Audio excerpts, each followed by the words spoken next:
Hello everyone and welcome back to what is the 7th part of our cottage renovation series. So as you can see, Brendan's feeling better and he's back in the picture. I'm not so good, as you can hear from my voice.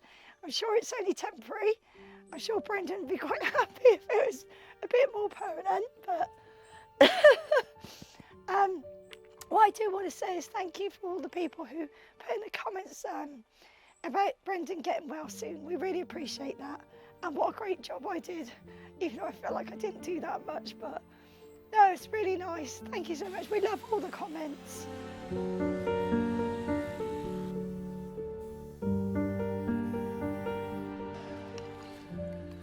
There we go. So there's the stone exposed. It's quite stuck fast, this render, unlike down the other end where I was chipping it off and it was coming off in sheets where it had blown. So it's going to be quite hard work getting all this off.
And there she is,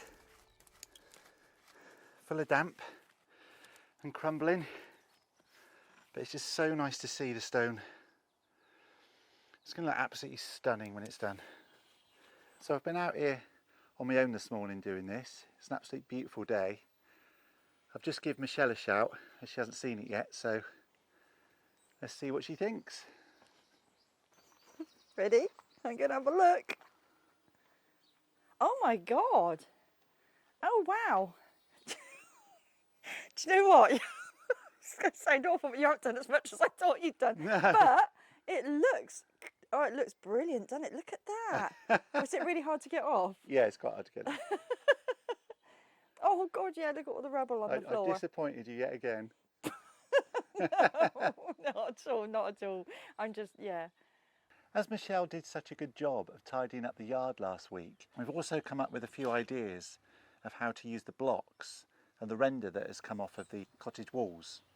We were always going to make this a bed at the side of the cottage. It's actually going to be a tropical garden. We've already planted a banana here. I've started to strip the branches off the sycamore and I've been cutting them up and using them to decorate.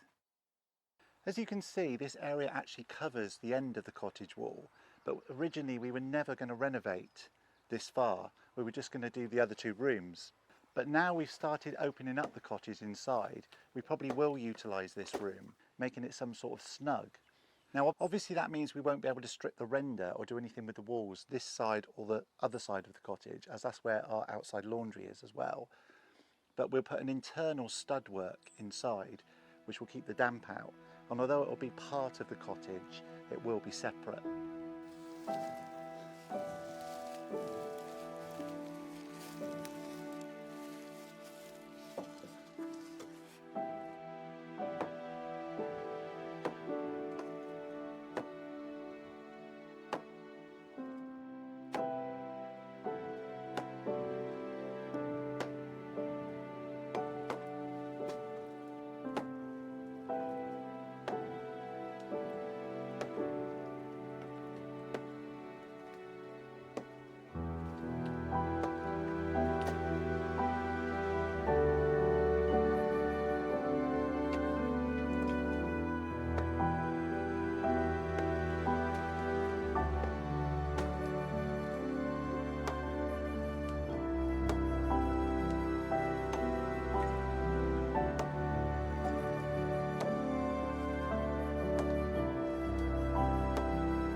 really opening up now.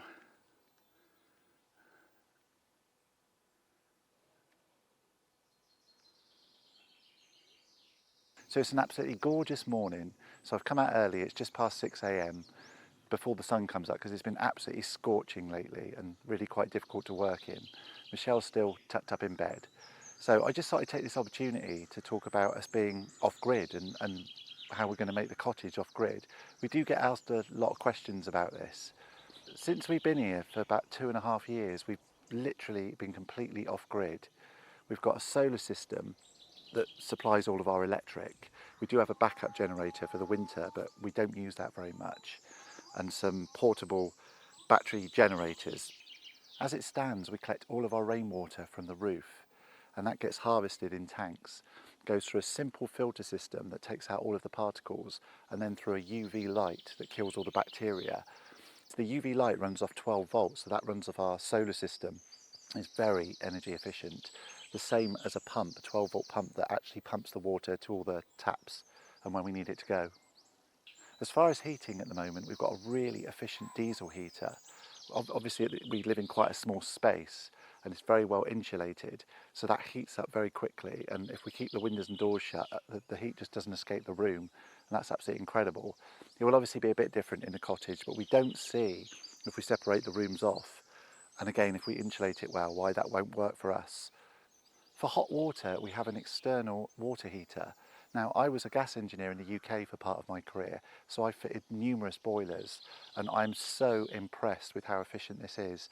There's hardly any components inside. It is so simple. It works absolutely brilliantly, and it's a fraction of the price of a combi boiler. Obviously, it doesn't do the heating side as well, but it's just so impressive.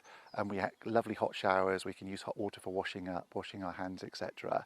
And that has just been absolutely fantastic. And for sort of 300-400 quid, we can just replace that if it goes wrong every couple of years. I mean, no problem.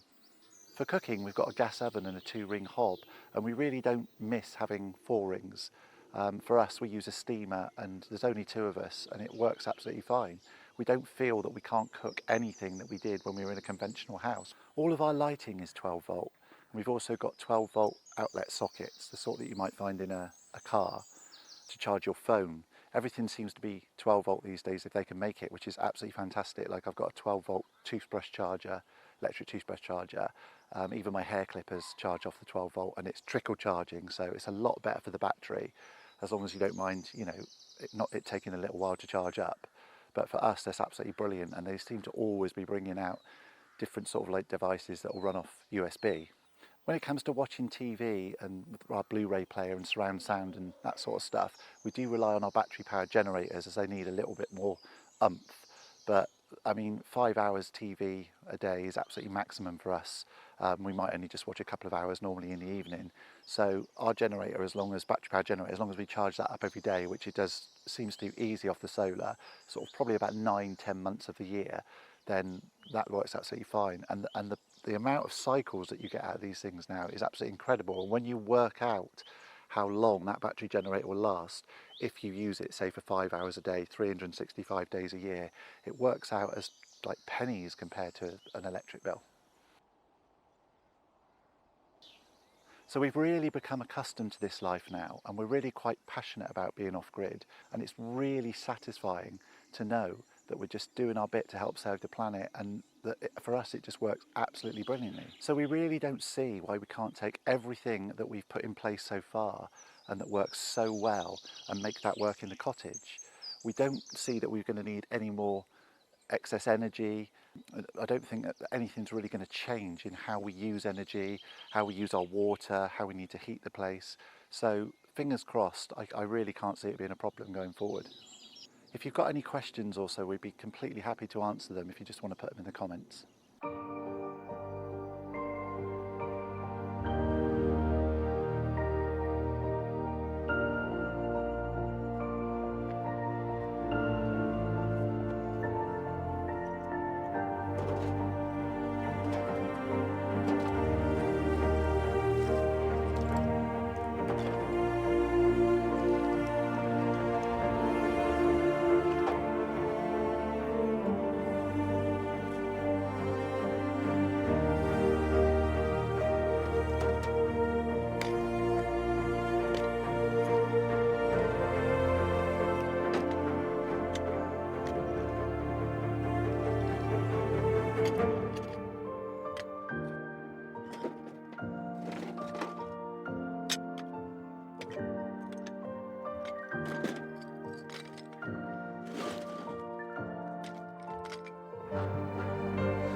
So as I said earlier, we're using the concrete render that we're removing from the house to help fill these raised beds, along with the blocks to create planting holes for plants that Michelle's planting in here for this lovely tropical garden she's creating. This is only a temporary solution, and although the blocks will stay, obviously to contain the plants, it would take a lot of topsoil to fill. I mean, it's a massive bed to fill around them. So this rubble is absolutely perfect for that. We will be covering it with cardboard to keep the weeds down, and a bark mulch, so that's decorative. But eventually we will be able to, and especially as the bark mulch composts, we'll be able to remove this rubble and bag it up and dispose of it properly. But as it's only temporary, we can, and it's sitting on top of the driveway, which is also hardcore, we definitely wouldn't be happy burying it. But because we know it's going to be removed, we can live with ourselves with that.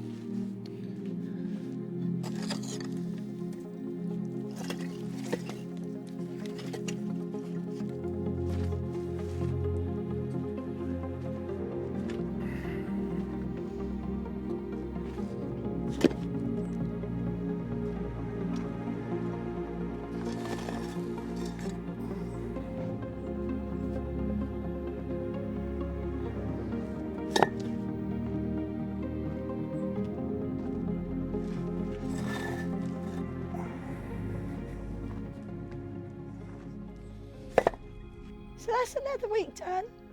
Slow and steady wins the race. Hopefully I'll be a bit better next week, and we'll see you then as well.